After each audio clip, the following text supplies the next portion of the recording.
All right, you ready? All right, I'm standing here. I'm Daniel Havey. Right here, we got the world famous Jerry Jenkins, and he's been around here a long time. But right now, he's gonna tell us a story about. It'll be better if actually you telling Joshua, because Joshua's the one filming right now. About this, we got to be heard because he's in a hurry. But we're gonna make this get it on. Let me start by this. You know, I was taking flying lessons, and I started taking flying lessons when I was working at Dow Bodisher. Okay, okay. Out at Dow Bodisher. And of course, I had been scuba diving and flying. I was earning some extra money, you know, scuba diving. Right, so right. I used my scuba That's diving back when you're money. pulling up boats, ain't it? Yeah, pulling up boats and bodies and all that sort of stuff. But by earning that extra money, I took it and learned to fly. Well, I had flown probably about, well, I had my private license, but I mean my student license, but I didn't have my private license yet. Right. But I got out there and I joined the flying club. Flying club. Okay. That flying club had a Cessna 172. And I was able to rent that 172 for $17 an hour. $17. What year was this, Jerry? This was in 73, 74. Man, can you imagine that, Joshua? I wish. Yeah. And so here I was out there. I'd go out and I'd scuba dive for a while, and I'd come back and I'd fly my money that I'd earned scuba diving, and I'd fly it up. Right, right. Well, I found out later from Ben Johnson that if you go out to and dive deep, and you stay too long, you get the bends. But even if you go out there and just dive normally and come back and fly too high, you can get the bends flying. Oh, man. Because the nitrogen in your bloodstream is going to expand if you stay too deep too long. Right. But if you come out and fly and go up, the pressure decreases, and that makes the nitrogen expand again. Oh, so you man. can get the bends. And you did that the same day. If you do it at the same time, you have to be careful with it. Yeah. But anyhow, I had Aunt Louise came up from Georgia one time, and she was sitting there, and she was getting ready to leave to go back home. She'd come up to visit Mother. Yeah. And my mother, you know, Edna Jenkins. Oh, yeah. And I told Aunt Louise, I said, Aunt Louise, I said, you know, I'm taking flying lessons. She said, oh, well, that's great. I said, and when I learn to fly, I'm going to fly to Manchester, and I'm going to take you up.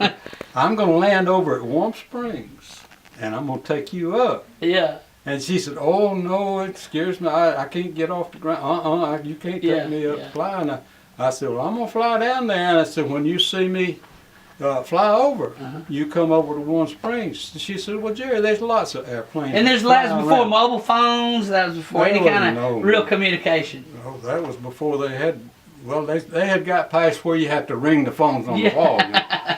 But anyhow, no, there wasn't any communications back and forth, you know, unless you stopped at a payphone. Right. There were no payphones in the air. But she told me, said, well, Jerry said, there's lots of airplanes fly around there. How will I know it's you? I said, Aunt Louise, I said, you'll see me grinning.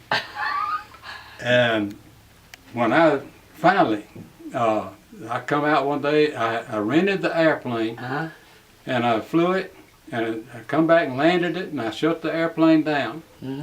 I had to call the flying club every time I wanted to rent the plane. Right. It was a beautiful Saturday. Oh. And the next day I went back out there. I called the flying club, and I didn't call them yet. I saw a sign on the airplane that says, do not fly, right Magnetus bad. Oh. Well. And you was already ready to fly. I was ready to fly, but I looked at that airplane, and it was right where I tied the knots on the thing. I had tied it down the day before. So you knew that nobody has flown that plane since you'd left it. I had a key to it, so I opened the door and checked the meter. Everything's good. It had not even been turned over. So why did they put that? They didn't want you to fly that day.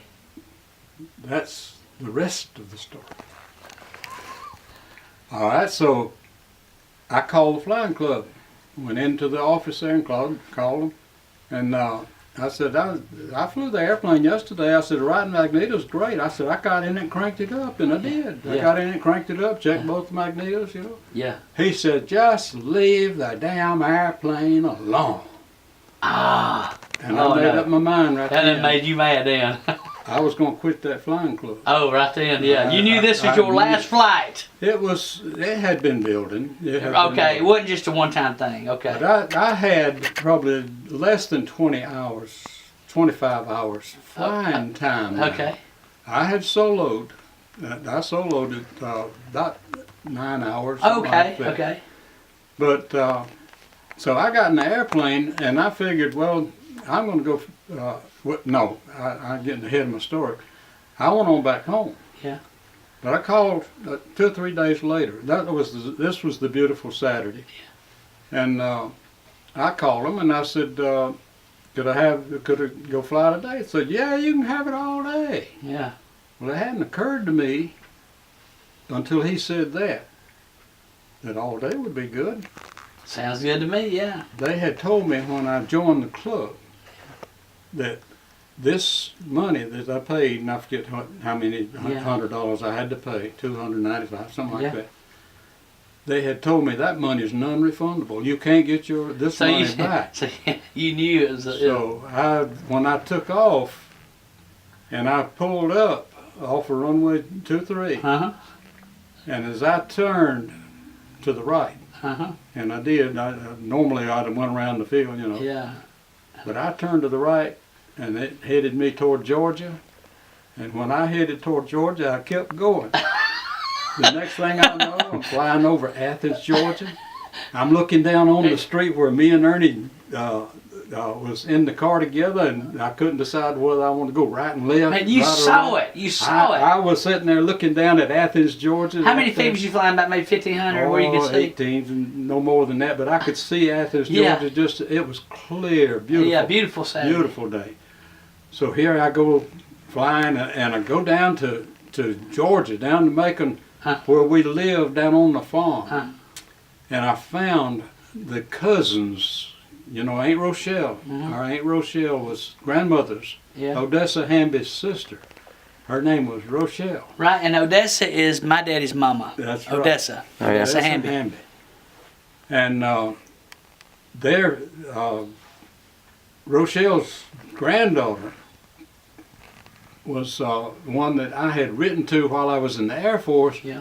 And I went back and dated her after I got through there, and me and Ernie went down there and double dated. Is that right? On this same trip where I went down there in that Ford. I'd bought a 56 Ford. Yeah. In 56, by the way. Whoa, that's brand new. It was 56. So that was 1956, okay? Okay. That's when I bought the car. Okay. No, this was in 70. Oh, yeah, okay, okay. Anyhow, I flew around down on the farm there, and I knew that they didn't know who I was. So I had filled the gas tank on the airplane up, and they gave me a ticket, but it was charged to the flying club. Yeah. I was supposed to turn the ticket in to the flying club. Right. I turned that ticket over, and I wrote my name. This is Jerry Jenkins, Anderson, South Carolina. And I signed it and dropped it out the window right in front of them. There was all these kinfolks was out there in the yard. Yeah. And I dropped the thing right down where they was going, but the prop wash Made it move? made it go back, Oh. and it went back in a pasture beside the house. Yeah. Instead of So going, you actually was going to drop a note out I dropped and show it them off. this is Jerry Jenkins. Yeah. Okay. I dropped it. But the propeller washed it in a different area. It went into the pasture, Okay. and they told me later they didn't find it till the next day, so they didn't know who in the heck Okay, was in still that didn't know. airplane. Okay. Okay. But when I got through there, I started toward Manchester. I started directly west. Right. Because that's at Macon and Manchester. You knew where you was heading. I knew where I was heading. I took the Omni range. And I tuned the radios in. Had 2 radios in it. I tuned one to Columbus, Georgia. I tuned one to Griffin. Yeah. Was it Griffin? Yeah, I believe it was. And anyhow. Hold on a second. That's Joshua's phone going. Okay. All right. Go ahead. Okay. Go ahead. Take your time. I'm gonna go ahead and finish. Go ahead, Jerry. Okay. Anyhow, I started toward Griffin, Georgia.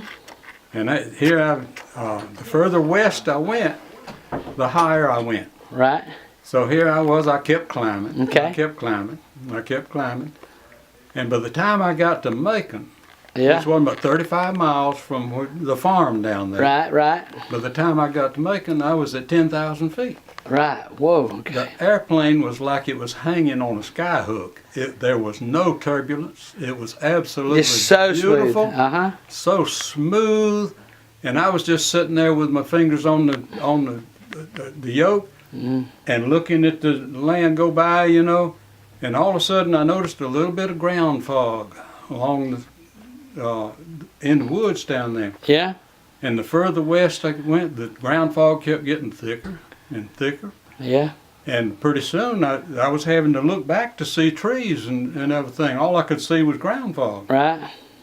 So I get up here and in another few minutes, all I was doing was making sure that this Omni range was on which leg it was on from Griffin and the other one from Columbus, Georgia. And that way I was cross-referencing. I could tell exactly where I was, Yeah. but I couldn't see the world.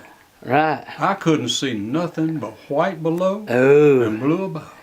Oh, man. And here I was determined to go to Manchester. You still done made your mind. You done gone that far? Well, the radio was telling me that the ceiling from the ground up was 2,500 feet. 2,500, okay. I was at 10,000. You was at 10,000. I was at 10,000. Yeah. So here and doing about 125 indicated. I don't know what it was doing, if I had a tailwind or whatever. Right, but anyhow, I had finally got close enough to Manchester that I noticed that by the legs on the Omni, that if I set that right over Aunt Louise's, one of them from Columbus right over Aunt Louise's house, Yeah. and the other one from Griffin, or Aunt Louise's house. Well, when I did that, those needles on the dash went crazy. Right, right. I mean, as long as I was keeping them straight up and down, I knew exactly where I was Right. at by the chart that I had in my Yeah, lap. yeah. So the closer I got to Manchester, the more these needles began to come up. And when I got those needles straight up and down, Yeah. I knew I was right over Manchester. Yeah. So I started circling. And when I broke through the clouds, I was right over the high school in Manchester. Right over to high Right over school. the high school. I had not seen a thing from back there at Macon Man. until I got to Manchester, and I was right over the high school in Manchester. Man. So Aunt Louise lived over on the other side of the little hill there. Well, we called it a mountain, but it was just one part of the Blue Ridge Mountains. Right.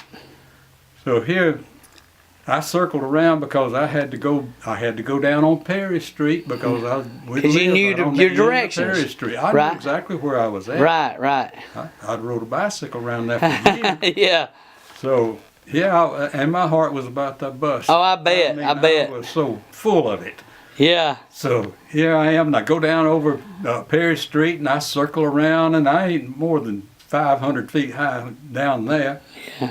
And here I get back up, and I go back over Manchester, and I gain enough altitude to make it over this mountain. Yeah. Well, a mountain ain't about 500 feet, Yeah. if it was that. Right. So I skimmed across that mountain, and I thought that little trail that went down that mountain, that's the trail where me and Ernie used to walk, Yeah. hunting squirrels and hunting Right. birds, carrying our .22 rifles. Yeah. And right on the other side of the hill there, I could see Aunt Louise's house. I You can see it. just as plain as day. And when I looked down there, I saw something that disappointed me, something terrible. What's that? Her car was gone. Oh. Aunt Louise had told me, she told me that, Jerry, there ain't nobody drives my car but me. So you knew she wasn't there. I knew if her car was gone, Aunt Louise was gone. Oh, man.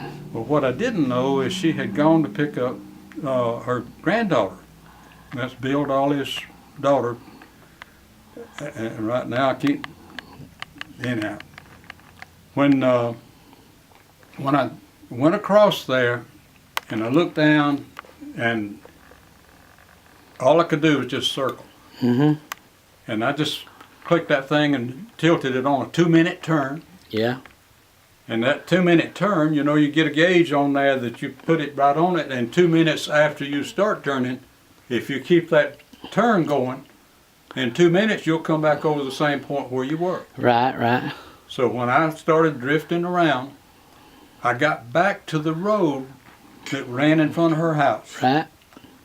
And lo and behold, I looked, and there sat her car in the driveway. Oh, man. And here I was about a mile up the road. Yeah.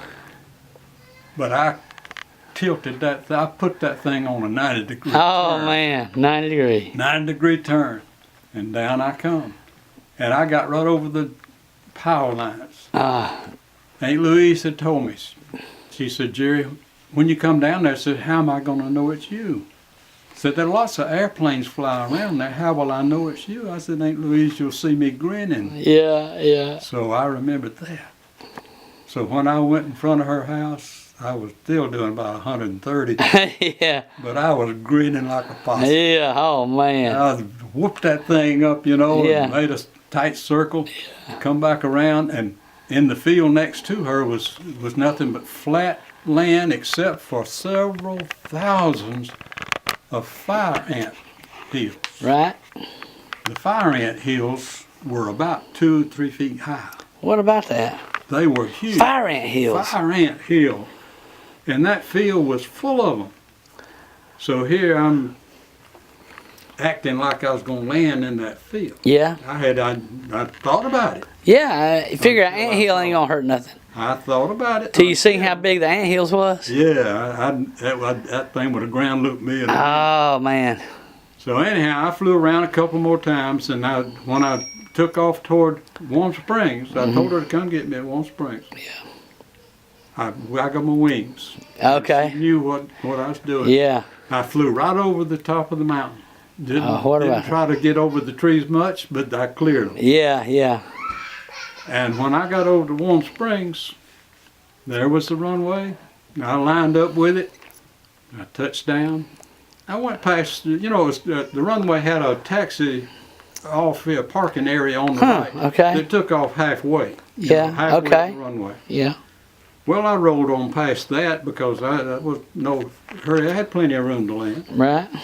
So I taxied back up, and I went up to the parking area, and I looked around. There wasn't a single airplane on that airport.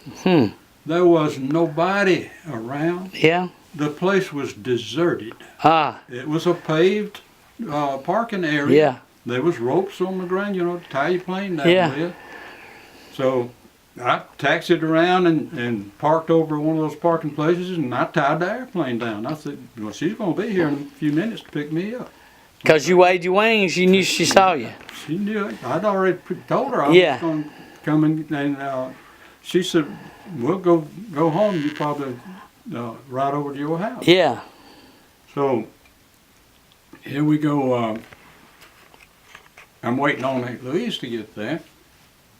And along about the time I expected her to come, I saw this highway patrol car.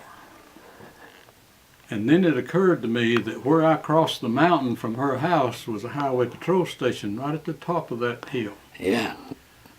Now here I am. I ain't got but about 20-something flying hours. Yeah. I'm not supposed to fly any more than 25 miles as a student pilot. Yeah. As a student pilot, I couldn't fly any more than 25 miles without special permission, and that's usually a triangulation training Right, route. right. So I've got to get hear this highway patrol coming down the road, not just as sure as I'd bet my life on it. He turned into that driveway and started down there toward me. Yeah. He parked his airplane up there in the parking lot, and he starts walking down there, and I said, oh, I'm dead. I'm not supposed to be more than 25 miles. I'm a student pilot. I have no permission to be where I'm at. Yeah. And here comes the highway patrol. And he saw me down there because you could see the highway patrol station from Aunt Louise's house. Yeah. I'm down here circling like an idiot over Aunt Right, Louise's right, house. yeah. I just knew I was caught.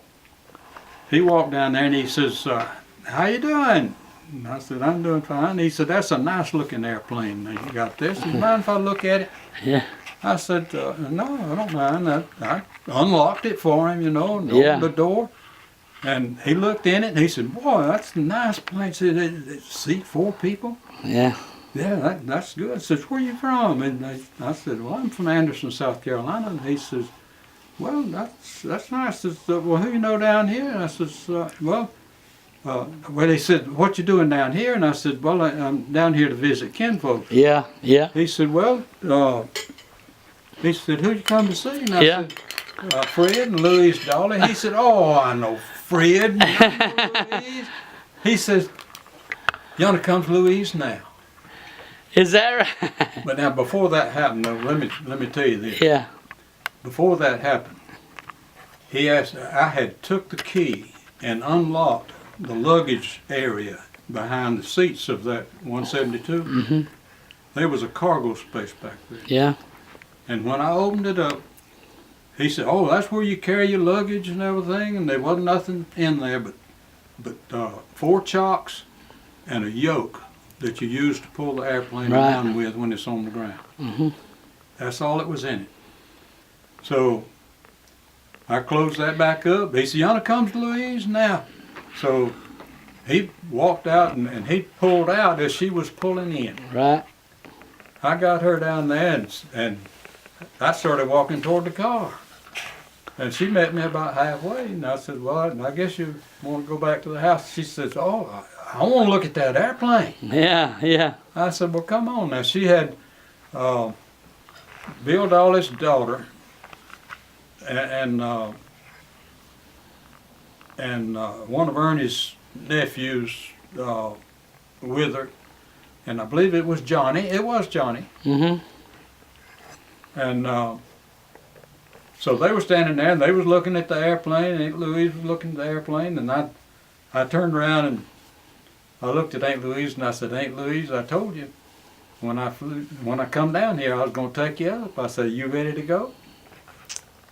She said, y'all want to go? And they said, yeah. They said, okay, we'll go. Is that right? Now, I didn't intend to take nobody up. So you really didn't know if she was really going to do it. I didn't expect her to do it. I thought she would be scared to death. Right. But once she said yeah, what'd you do then? I loaded them up. Huh? I put those 2 kids in the back seat. I put Aunt Louise in that right seat. I said, Aunt Louise, I know you said you don't ever let anybody drive your car but you. She said, yes, and that's right. And I said, I don't let anybody fly my airplane but me. You keep your hands off of this steering wheel over here. Don't touch it. Yeah. So I cranked that airplane up, nervous as a cat. Oh, you can imagine, yeah. Nervous. Plus, you ain't never carried that much weight. I had never had that much weight in the airplane. Had never been on that short a runway before.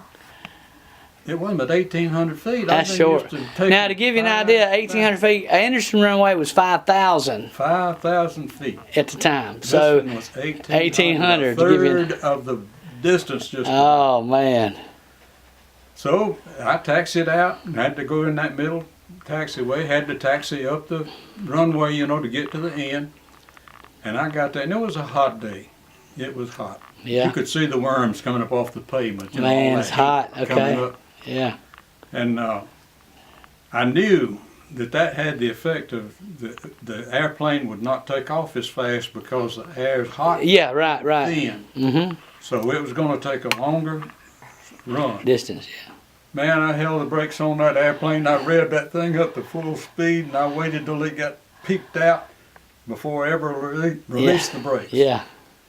I released the brakes, and it just rolled off slowly.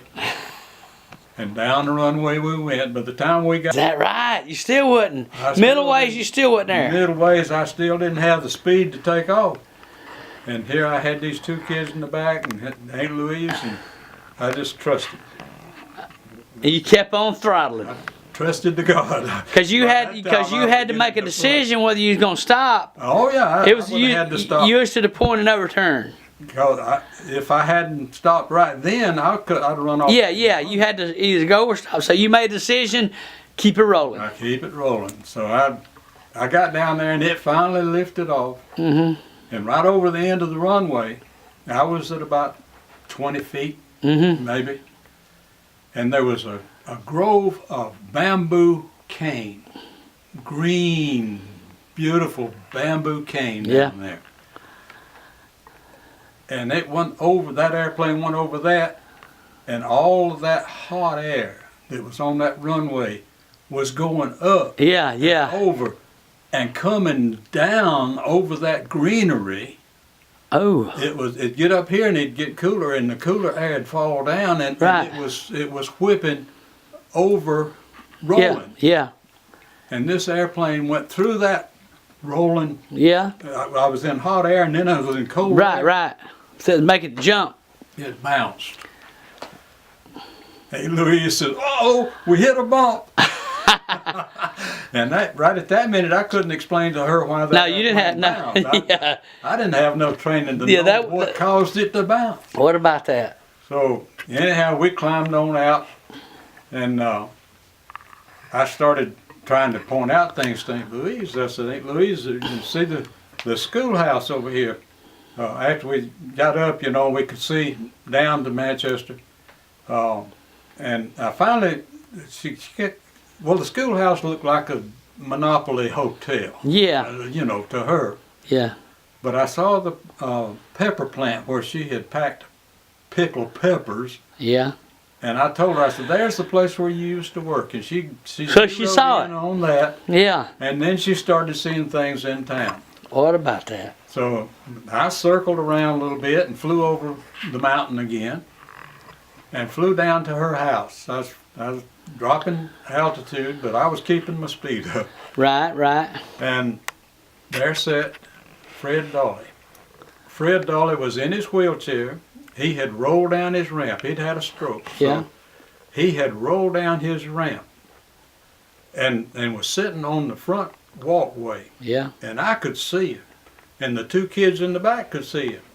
But Aunt Louise could not see. Right. She could not see Fred Dolly. Because she's in the wrong position. She said Fred Dolly was a big man. Fred Dolly looked like a little Oh, yeah. From thing that sitting distance. in a wheelchair on the sidewalk. Yeah, from that distance, yeah. I was at 1,000 feet Yeah, anyhow, yeah. or at least 1,000 probably. Yeah. But anyhow, we swooped over and I come back around and the kids, we saw it again, you know, she still couldn't see Fred Dolly. But those kids was back there waving at him and everything. And he was waving back. Is that right, Yeah. man? So we circled around and I started back over to The runway? the runway. And we got over there to Warm Springs and I looked down at that little patch of airport. Oh, it looked little, didn't it? God. Because you used to seeing 5,000 feet. Oh, I was used to seeing a 5,000 foot runway. Oh, man. At a thing that looked like a postage stamp. Yeah.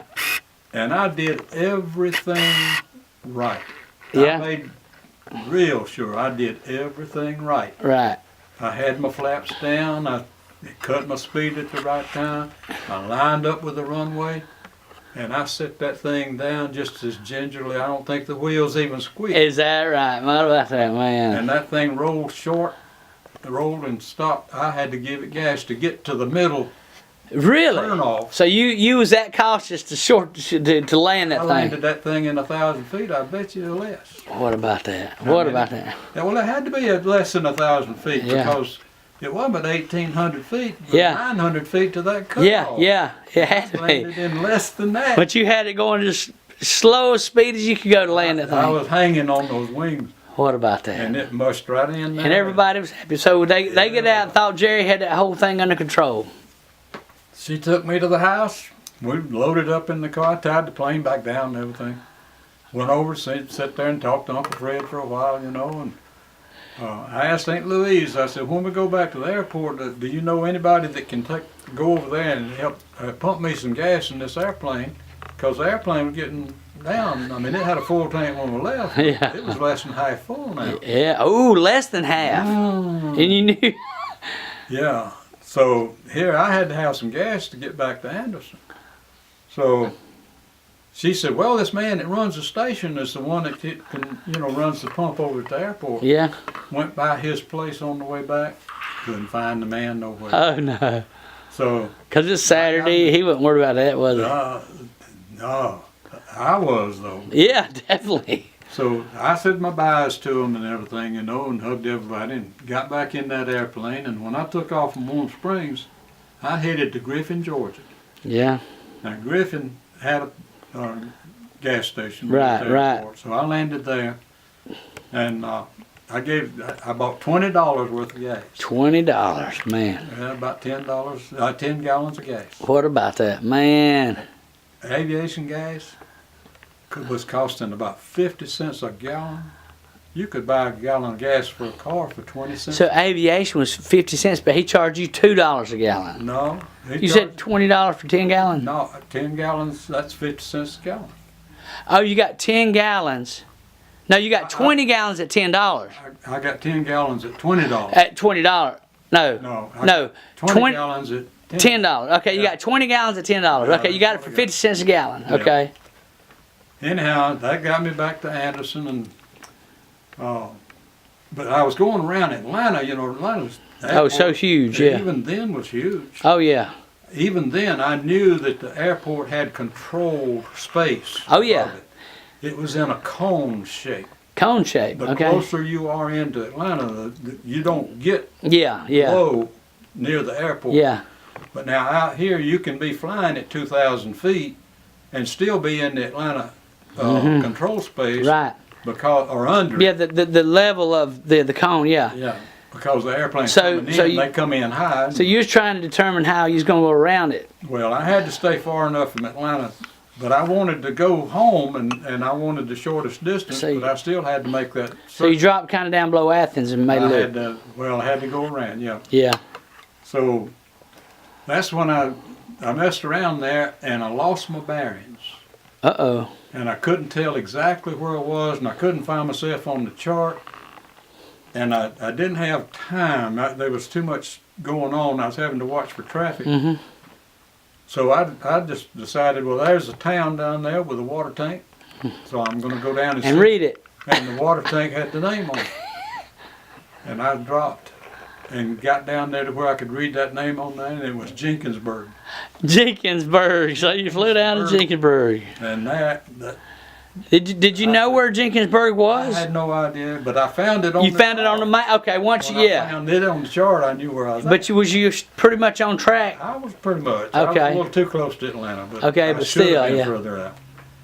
But anyhow, when I landed that plane at Anderson, man, my heart was full. I done pulled it off. I did. The Yeah. thing. And I tied the airplane back down. And when I got home, I put the key to that airplane in the mail and told them I quit.